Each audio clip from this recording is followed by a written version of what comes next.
ছেলে শ্বশুর বাড়ি যাবে, বুদ্ধি সত্যি একটু কম, তাই মা তাকে ভালো করে শিখিয়ে দিল।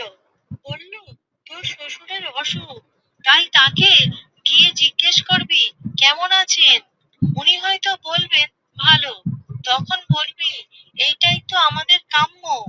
তারপর তিনি কি বদ্ধ করছেন জানতে চাইবি, তিনি কিছু একটা বলবেন, তুই তখন বলবি অতি উপাদেয় পক্ষ, রোজ খেলে তাড়াতাড়ি সুস্থ হয়ে উঠবেন আশা করি।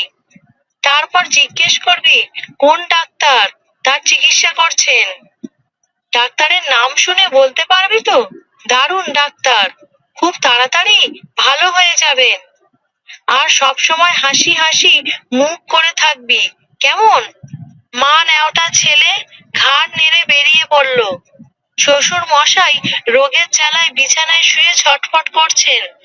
জামাই ঘরে ঢুকে হাসতে হাসতে জিজ্ঞেস করলো, কেমন আছেন বাবা? শ্বশুর, আর বাঁচার ইচ্ছা নেই, এবার মরলেই বাঁচি। জামাই, এটাই তো আমাদের কাম্য, তাই কি বদ্ধ করছেন আপনি?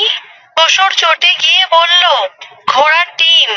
জামাই, বাহ বাহ, অতি উপাদেয় পথ্য, রোজ খেয়ে যান, ভালো হয়ে যাবেন আশা করি।